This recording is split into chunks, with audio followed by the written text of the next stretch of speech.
Con este programa, PDVSA Centro de Arte La Estancia cambia tu forma de vivir la cultura.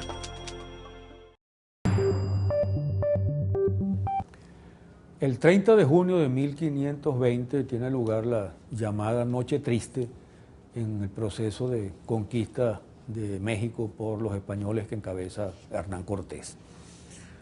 Cortés y su banda de asaltantes españoles han llegado a Ciudad de México, que entonces se llamaba Tenochtitlán, en noviembre de 1519. Y lo primero que hicieron fue prácticamente someter de alguna forma a Moctezuma o Moctezuma, que era el Tlatoani, que ellos llamaban emperador de México. La actitud de Moctezuma, para llamarlo por el nombre más usual, más corriente, es una actitud extraña que nunca se ha entendido muy bien. Su vacilación, su servilismo, su cobardía frente a ese grupo de españoles, el que tenía todo el poder militar, religioso y político para aplastarlo. Se ha hablado de la profecía que hablaba del regreso de Quetzalcóatl y la identificación de Cortés con Quetzalcóatl y explicar de allí el miedo de Moctezuma, tema que no quiero tocar ahora porque no hay tiempo para hacerlo, ni es lo que corresponde a la efemérides de hoy. Pero lo cierto es que esa actitud sumamente cobarde, conciliadora de Moctezuma fortaleció a la banda de asaltantes españoles. Moctezuma los recibió, trató a Cortés casi como un igual y le asignó el palacio que había sido el palacio de su padre. Allí se alojaron los españoles. Se comenta o comentaron los cronistas que detrás de una pared descubrieron un tesoro, una serie de riquezas, pero el proyecto, y que eso fue, algunos dicen que eso fue el pretexto para secuestrar a Moctezuma, nada de eso. Realmente el proyecto de los españoles era el proyecto de tomar la iniciativa, exactamente como después hizo Pizarro en el Perú, es decir, secuestrar y controlar a Moctezuma, que era la garantía de tener el poder, dado el respeto religioso que los mexicas tenían por su Tlatoani o emperador, como ellos lo llamaban. Así que secuestraron a Moctezuma. El pretexto fue una medida tomada por Moctezuma de cobrar unos impuestos fuera de México. En fin, no importa eso ahora, lo importante es que ellos secuestraron a Moctezuma e incluso lo hicieron circular prisionero de su palacio al palacio donde se alojaban los españoles.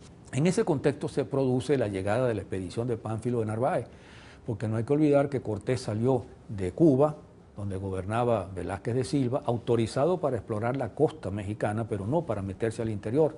Y como Cortés desobedeció esas instrucciones, Diego Velázquez envió otra expedición encabezada por Pánfilo de Narváez para detener a Cortés. El hecho es que entonces Cortés tuvo que salir de Tenochtitlán para enfrentar a Pánfilo de Narváez. Logró desorganizar las tropas de Narváez, derrotar a Narváez, y más bien salió ganando porque incorporó una parte de los soldados de Narváez con la promesa de robo, de oro y de todo lo demás para que se sumaran a su ejército. Pero cuando Cortés regresa justamente a Tenochtitlán, se encuentra con que su lugarteniente, Pedro de Alvarado, que es el más brutal, el más racista y el más asesino de ese grupo de conquistadores asaltantes, ha provocado una matanza de los nobles mexicas. Ha aprovechado un ritual religioso en el cual estos nobles participaban desarmados, lo autorizó y luego permitió que sus tropas y los indígenas aliados, los tlaxcaltecas, entraran al templo y produjeran una masacre espantosa de los nobles mexicas, incluyendo mujeres y niños.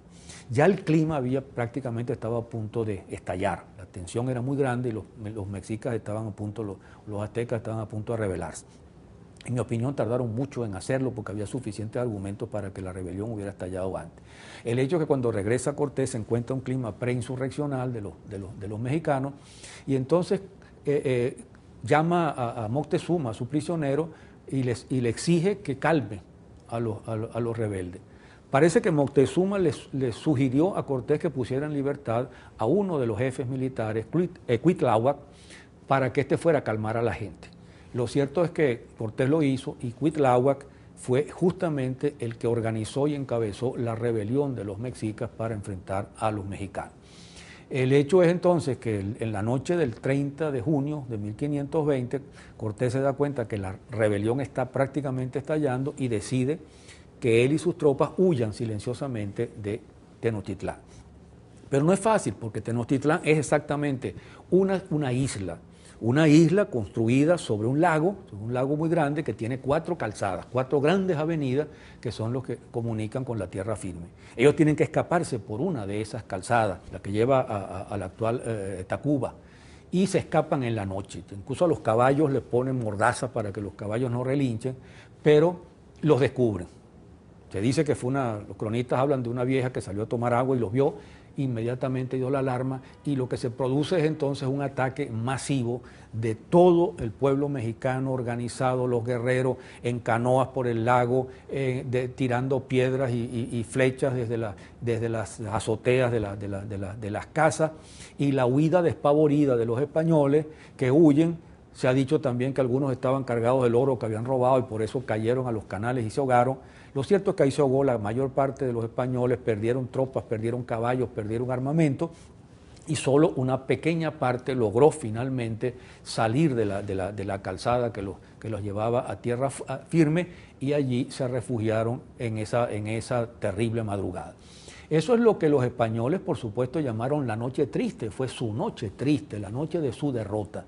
Pero lo insólito, lo increíble, es que en las historias de México, un país que ha tenido siempre tanto sentido nacionalista como México, en las historias oficiales se siga llamando noche triste a lo que debería llamarse verdaderamente noche de fin de año, noche de alegría, noche de rumba, noche de carnaval, la noche en que lograron justamente los mexicanos, en una reacción contra un invasor, derrotar a ese invasor y hacer huir a ese invasor. Esa no es pues ninguna noche triste, sino una noche festiva para el pueblo mexicano. Desgraciadamente Cortés se las arregló para reorganizar su ejército, apoyarse en grupos, en sectores indígenas, en tribus que eran enemigas de los aztecas, como los tlaxcaltecas, organizó un nuevo ejército y con ese nuevo ejército entró justo alrededor de un año después, poco menos de un año después, a Tenochtitlán, y allí verdaderamente la conquistó palmo a palmo y la destruyó palmo a palmo. A Tenochtitlán, que era probablemente entonces no solo una de las ciudades más grandes del mundo, sino casi seguramente la ciudad más bella que había en este planeta. Así se materializó la conquista de México y se impuso entonces el dominio de los españoles después de una heroica resistencia de los mexicanos a lo largo de esos meses.